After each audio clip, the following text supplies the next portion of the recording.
Tuesday, March the 21st, 2017, and this is your Barbados Today evening update. I'm Emmanuel Joseph. Thanks for joining us. Topping the news at this hour, the chairman of the National Union of Public Workers Salary, Wages and Allowances Committee says the money they're demanding from government can no longer be considered a salary increase.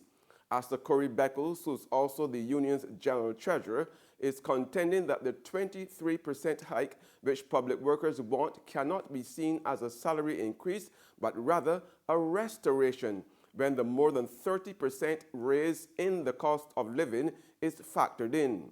Hitting back at a recent statement by Cabinet Minister Donville Innes, who described the NUP's demands as unreasonable, Beckles told Barbados Today that the workers are owed the money because of all the hardship they're going through at a time when government could find the cash.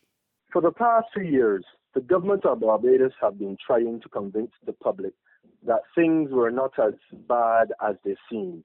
They have continually projected economic growth and a booming tourism sector.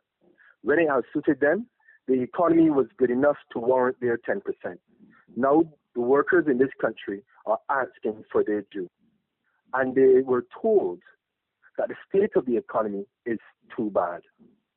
If it is so, why have the government increased expenditure on goods and services by over $110 million in the past 2 years? Why is the government spending over $150 million more than it did last year? Why couldn't that money be given to the public servants in order to foster demand and stimulate the economy? Beckles also echoed an earlier call from the union's president, Akani McDowell, for government to return to the bargaining table without further delay. Rather than meet us to cooperate and negotiate and have mature discussions, they have made grand statements and disrespectful to the union in the media.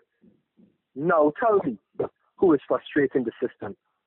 People say the union should meet first, yet they forget we have all followed procedures and we are asking to meet again. But it's only when the other side refuses to meet and simply disrespects the movement that we take action. One of the island's top criminal justice officials has said no to any notion of decriminalizing marijuana. Director of the state-owned Criminal Justice and Research Unit, Cheryl Willoughby, told the stakeholders meeting of the charity My Child and I this morning that she made her decision based on the findings of a 2015 survey on the extent of marijuana use in Barbados. Beckles said the responses received led her to determine that marijuana should remain an illegal drug. We went into the psychiatric hospital, Verdun House, and all other treatment centers. We also went into the prison and we spoke to persons incarcerated, not only for drugs, but for serious crimes.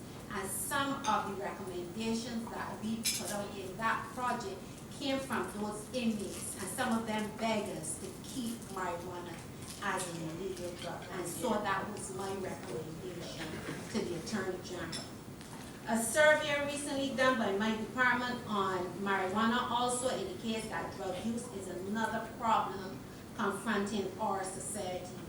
Between 2009 to 2014, we had 3,412 persons who were charged for marijuana-related offenses. 94% of these persons were males and 6% were females. A 23-year-old man of Waverley Court, St. George, is taken away from his family in tragic circumstances. Chad Calvin Butcher became the island's latest road fatality in the wee hours of this morning. Police say Butcher was traveling along Mylors Hill in St. Michael around 3:24 a.m. when the car he was driving struck an embankment, causing him to lose control before crashing into the National Sports Council's guard wall. The young man, who was alone in the car, had to be freed from his vehicle by fire officers and rushed to the Queen Elizabeth Hospital, where he subsequently died. Butcher's death brings the total so far for the year to 13, compared to 10 for the whole of last year. The tsunami emergency preparedness of one of this country's schools was put to the test this morning during an evacuation drill organized by the Department of Emergency Management. At the end, DEM consultant Major David Binks recommended that the Alma Parish Secondary School, for which the simulation was done, should re-examine its emergency plan and make some adjustments. However, Major Binks gave a general passing grade to today's emergency exercise. What was done today was well executed. I spoke with the other evaluators before we came here. There were no major concerns for the way the exercise went off. That's why I can stand here and say those two words. Well done. You need to remember this is a real situation. You need to move swiftly and not run. If you're going uphill, you run uphill, you can tire yourselves out. You run at all, you can hurt yourself or hurt somebody else. You walk swiftly as you did. 10 minutes, 14 minutes, 15 minutes. There's regional and international news after this short break.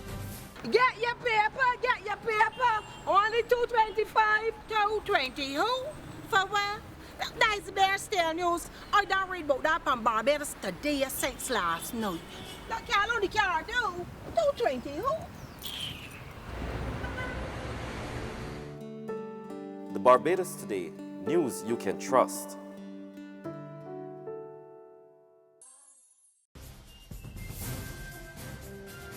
We're back with news from the region now. Jamaica and Trinidad and Tobago have banned corned beef imports from Brazil. Lasco Manufacturers in Jamaica has removed all corned beef from supermarket shelves pending the outcome of further investigations. More in this report from Television Jamaica. Consumers are advised not to buy any corned beef until further notice, and all corned beef currently on shelves in Jamaica will be withdrawn. This follows reports from the Brazilian authorities that several major Brazilian meat processors have been selling rotten beef and poultry. Meanwhile, the Trinidad and Tobago Agriculture Minister Clarence Ramdarak says the Chief Veterinary Officer will not issue permits for the importation of processed products from Brazil, and this includes corned beef and chicken nuggets.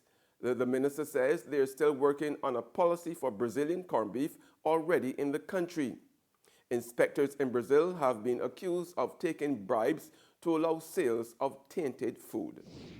On the international scene is the story of an unspeakable tragedy which holds critical lessons for parents and guardians. A 4-year-old boy accidentally hanged himself in a thrift store dressing room in Minnesota, USA over the weekend. Now, police say Uriah Pena slipped away from his grandmother, who was shopping at the store, and went into an empty changing room. He apparently closed the door, climbed on a bench, and got the hoodie he was wearing caught on a coat hook.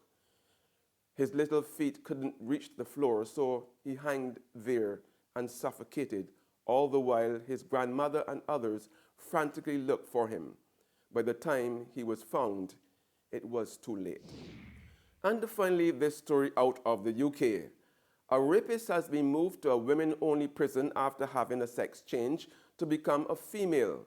Jessica Winfield, formerly known as Martin Ponting, was relocated to Brownsfield Prison in Ashford, Surrey.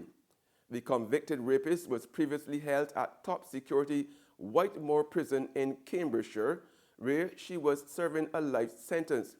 Now, before her gender reassignment, Winfield complained of being victimized for being a male transsexual. But one of the Ponting's victims has described the fact he was allowed a sex change in the first place as diabolical. And that's news and the sports, but for the very latest, visit our website at www.barbadostoday.bb. Also subscribe to our e-paper, email updates, and like us on Facebook.